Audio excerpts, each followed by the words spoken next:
Japan in the 1980s was a booming economic powerhouse. The industrial restrictions and economic sanctions that had been placed on the nation at the end of World War II came to an end. As a result, capitalism abounded and prosperity was felt throughout the land. For the people of the land of the rising sun, it seemed as if the good times would never end. But little did they know was that their golden age was about to be overshadowed by a nightmare. On the night of March 18th, 1984, at 9 p.m., two masked men armed with a rifle and a pistol broke into the Osaka home of a man named Katsuhisa Izaki, the CEO of Glico, a Japanese candy company renowned for Pocky, a chocolate covered biscuit. Izaki was quite new to the corporate world, having taken the reins from his father in 1982. After tying up his wife and three kids, the masked kidnappers then drove Izaki to a local warehouse where he was then held hostage. The kidnappers immediately contacted Glico, informing that they had kidnapped Izaki. They demanded a ransom of $4.3 million along with 220 pounds of gold, the highest ransom in Japanese history that ultimately Glico did not have to pay a cent of. Because remarkably, after only 3 days of captivity, Izaki managed to escape unharmed. He even had a press conference on the same day he escaped. He told the media and the public of his harrowing ordeal. This event stunned the Japanese public. Such incidences with corporations had never occurred before. Izaki's escape infuriated his captors, and they vowed vengeance against Izaki and Glico, and vengeance they would soon have, as they launched a campaign of intimidation and violence that would haunt the people of Japan for the next year and a half. After the botched kidnapping of Katsuhisa Izaki, more bizarre events would unfold for Glico. On April 10th, 1984, a number of cars suddenly burst into flames in Glico's corporate office parking lot in a suspected arson case. A week later, a container of hydrochloric acid was delivered to Glico's corporate office along with a letter signed The Monster with 21 Faces, a name borrowed from a fictional Japanese detective novel series. A month would then pass, and things would once again escalate. In May of 1984, both Glico and local Osaka media received letters informing them that cyanide laced packages of Glico's candy had been placed on store shelves throughout the country, waiting for unsuspecting consumers. An immediate panic set in as Glico feared a doomsday scenario. Their response was immediate. The company pulled an estimated $21 million of products from store shelves across Japan. As a result, they suffered a major financial blow. Sales dropped by half at the end of the month, and as Glico's stock tumbled, the company ended up laying hundreds of workers from their factories and processing plants. And yet, despite this drastic action, no poison candy was ever found, but the damage was done. Terrified mothers across the country refused to buy Glico's products out of fear that their children could possibly die from poisoning. And the authorities were desperate to crack the case of the monster with 21 faces. But the individual or group was elusive, and the taunting letters did not stop. Many of the letters were sent to the media and the local police, who the monster with 21 faces often described as stupid and incompetent, with one letter even referring to them as, quote, dear dumb police officers. The letter's tone were arrogant, intimidating, and cocky. The monster with 21 faces even went as far as to give out hints.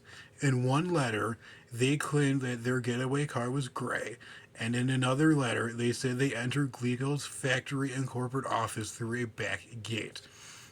However, despite the letters, which became a defining characteristic of the case and how frequent they were, they did not offer any clues as to the identity of the monster with 21 faces, aside from the fact that they seemed local based on the dialect that was used. It appeared that authorities could not catch a break in this case until one day A seemingly compelling piece of evidence was uncovered after Glico's products were recalled. A man was spotted on CCTV seemingly placing something onto a store shelf. The man was wearing glasses and a business suit, along with a Tokyo Yamari Giants baseball cap. This only piece is considered to be the only legitimate piece of evidence associated with the case. But the person depicted in it, who the authorities refer to as the videotaped man, was never identified, and his exact connections to the monster with 21 faces was never determined. And then, on July 26, 1984, at the height of this bizarre and chaotic case, something truly interesting had occurred. A letter claiming to be from the monster with 21 faces stated that they were done with Glico. The note was addressed to the people of Japan, stating, "The president of Glico has gone around with his head hanging down long enough. We would like to forgive him. Japan has become too hot and humid, so when our work is done, we want to go to Europe. Geneva, Paris, London. We'll be in one of those places. Let's bring Pocky, the traveler's friend. Delicious Glico products. We're eating them too. See you in January of next year." This sudden change came out of nowhere after months of harassment from the group and with no money being exchanged. But the relief was not permanent. The monster with 21 faces had not stopped. They just simply began targeting other brands, including one Morandai Food Company, in a similar manner as they had targeted Glico. Ransom was once again demanded in exchange for peace, and Moriarty was willing to comply, but with a catch. On the 28th of June, 1984, 2 days after the monster with 21 faces announced an end to its obsession with Glico, Moriarty was set to deliver its payment. But instead of sending a company employee like requested, an undercover police officer was tasked with the job. While on the train to the specified drop location, the undercover cop picked up on a man that seemed to be following him. The man was described as having a larger build, short hair, glasses, and most notably eyes said to have resembled those of a fox. The undercover cop was instructed to keep an eye out for a white flag, the signal to drop the money, but since the flag never appeared, the cop continued on the route until the train made its stop in Kyoto. He was only there long enough to hop onto the next available train back to Osaka, and sure enough, the fox-eyed man boarded the exact same train. At this point, the detective decided to disembark at a midpoint between Osaka and Kyoto, at which point the fox-eyed man disembarked as well, and then boarded a train heading back to Kyoto yet again. Now the cop was following him, but the fox-eyed man slipped away. Following this incident, more chaos would continue, with other food companies like Fujiya and House Foods getting sucked into the massive blackmailing scheme. But nonetheless, the monster with 21 faces evaded capture. One company in particular would be the target of the worst of this case. Morinaga, the other half of the Glico company. In early October 1984, the monster with 21 faces would strike again, this time sending a letter to the local media addressed directly to the mothers of Japan. And needless to say, what was in the letter was beyond alarming. And just like with the earlier Glico incident a month earlier, a mass panic set in and products were recalled. But this time, the monster was not bluffing. Several packs of Morinaga products were found with additional labels on them which read, "Danger, this contains poison." Signed, the monster with 21 faces. And sure enough, the candies did test positive for poison. As a result, a staggering 40,000 Japanese police officers were set to watch over supermarkets and convenience stores, hoping to catch one of the culprits in the act, hoping to prevent the worst from ever taking place.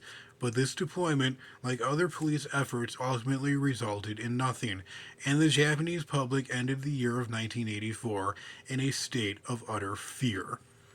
By Valentine's Day of 1985, more laced products had been uncovered, and it was becoming clear that the monster with 21 faces was not letting up. But on the more positive side of things, the police had finally zeroed in on a prime suspect. A man by the name of Manabu Nayazaki was identified after the January release of a composite sketch of the fox-eyed man from the train.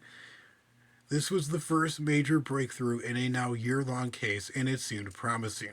The man claimed to be an outlaw with ties to Yakuza, or the Japanese equivalent to the Italian mafia. And on top of it all, he even looked like the fox-eyed man. But this too led nowhere, like almost everything else in this case, as Miyazaki denied the allegations and even presented alibis to prove his innocence. His name was cleared and everyone moved on, or at least tried to. By August of 1985, things were at a standstill, and the Japanese public were furious with the perceived incompetence of law enforcement. The pressure to solve the case was too much for one man in particular who worked the case, Superintendent Shoji Yamamoto, who, out of shame, doused himself in gasoline and then proceeded to set himself on fire and then died. The monster with 21 faces had been watching all of this and reappeared several days later, but unbeknownst to the Japanese people, this time it would be the end. A letter stated, "No career Yamamoto died like a man, so we decided to give our condolences. We have decided to forget about torturing food making companies. If anyone blackmails a food making company from this point on, it is not us, but someone copying us. We are bad guys. We have more important things to do than bully companies. It's fun living a bad man's life." The monster with 21 faces remained true to his promise, and there were no further incidents. It was all over. The case was closed in 2005 and remains an elusive mystery amongst the Japanese public till this very day.